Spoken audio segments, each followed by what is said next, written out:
Thanks for staying with us. Time now for Eye on Africa with me, Georgia Calvin-Smith. Tonight, Amnesty International says that it's recorded dozens of accounts of the brutal rape of women by Ethiopian soldiers and their allies. There are warnings that troops are using rape as a weapon against rebels in the country's 9-month war in Tigray. Also, the death toll from the wildfires raging through mountains in Algeria's Kabylie region rises to 65. 3 days of mourning have been declared, but communities say that they don't feel authorities have gone far enough to help. And campaigning winds down in Zambia ahead of Thursday's general election.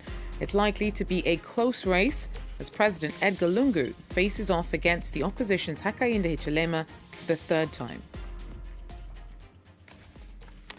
But first, Tigrayan TPLF rebels in Ethiopia's north claim to have started talks about a possible anti-government alliance with insurgents from Oromia. Now, it's the country's most populous region. A collaboration between militia would put further pressure on the army in the country's 9-month conflict in the north. Fighting has cost thousands of lives and triggered a humanitarian crisis affecting millions. On Wednesday, rights group Amnesty International warned that Ethiopian soldiers and allied forces have been using rape as a weapon of war.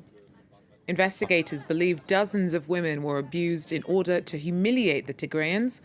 Those documenting testimonies have said the accounts of the atrocities were some of the worst that they'd come across in their careers.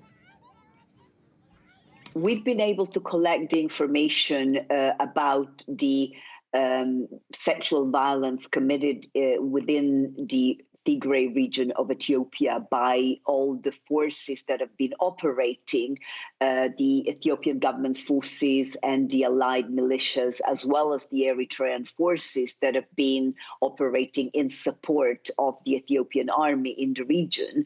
And we've collected this information by traveling to the refugee camps in Sudan, where I was able to interview a number of survivors, but also doctors, midwives and nurses who are today refugees in Sudan from Tigray, but who at the beginning of the conflict were working in Tigray and were assisting some of the victims of rape.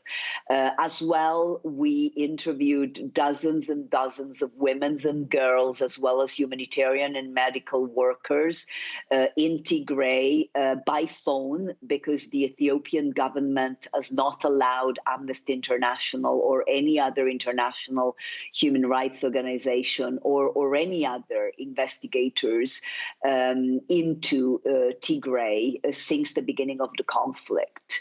The kind of sexual violence that has been perpetrated is shocking, both in terms of the scale, but also the gravity, the type of torture that has been inflicted on women and girls, as well as gang rapes, which has been perpetrated in many of the cases, sexual slavery, that is, several women and girls that we interviewed had been held for days and weeks, during which they were raped by multiple perpetrators and subjected to other forms of torture, including beatings, mutilations, as well as ethnic slurs and death threats on them and on their families.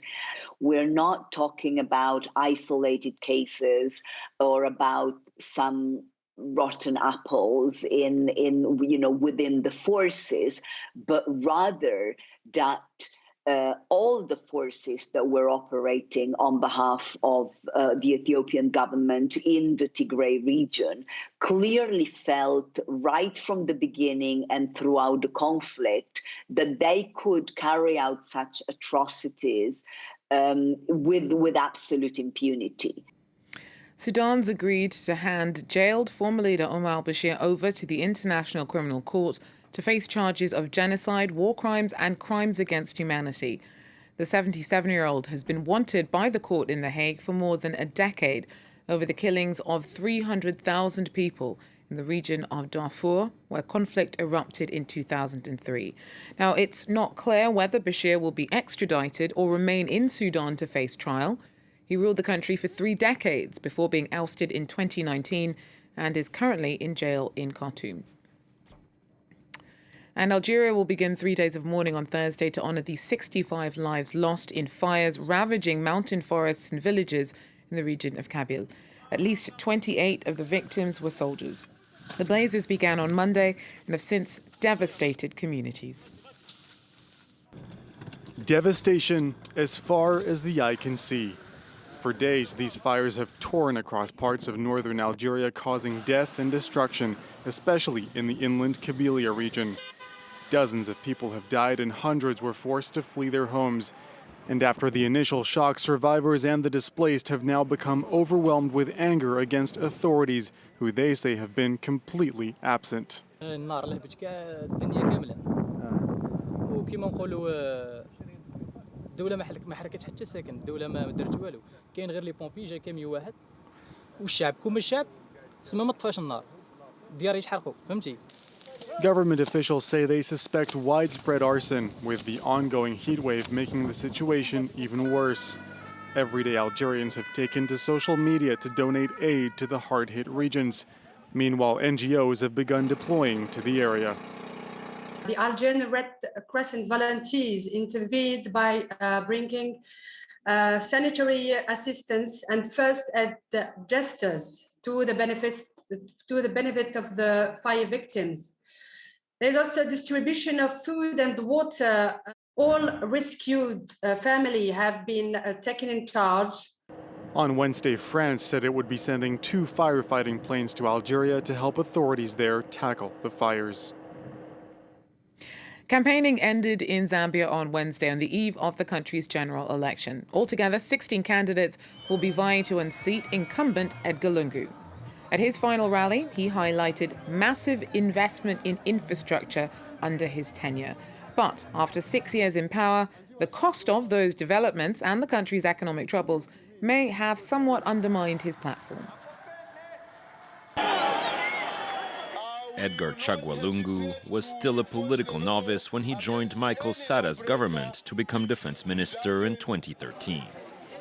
The following year, he was named Justice Minister and head of the Patriotic Front, Zambia's ruling party.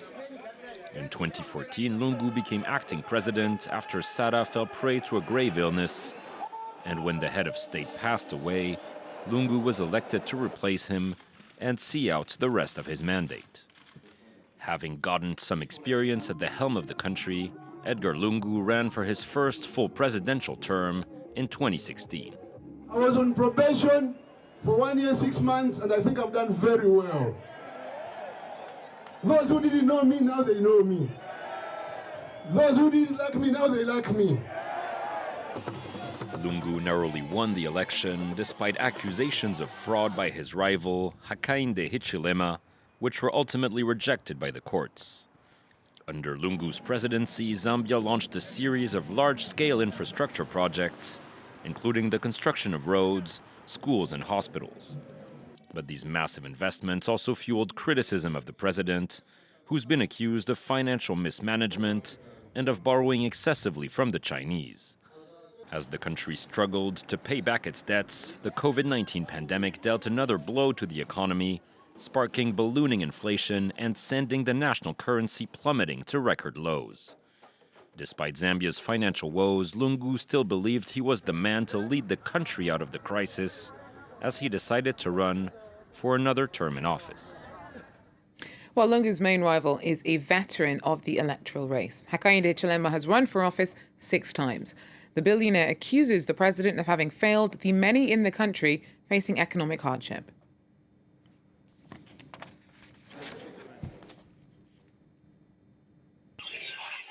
Hakainde Hichilema's supporters rally behind the slogan, "We want change." It's a call that also drove their campaign in the last presidential election. The opposition leaders running for the top job for the 6th time this year. Hichilema has already lost to incumbent Edgar Lungu twice. The rivalry has been costly for Hichilema, who has been detained 15 times. A few years ago already, he claimed to France 24 that he faced political intimidation. We believe the president will get more desperate than he is now. I'm sure you're aware he's been threatening me directly. I don't know if you have heard about that. And that's unacceptable for him to do that. Hichilema spent 4 months in jail in 2017, but this time behind bars made him all the more tenacious.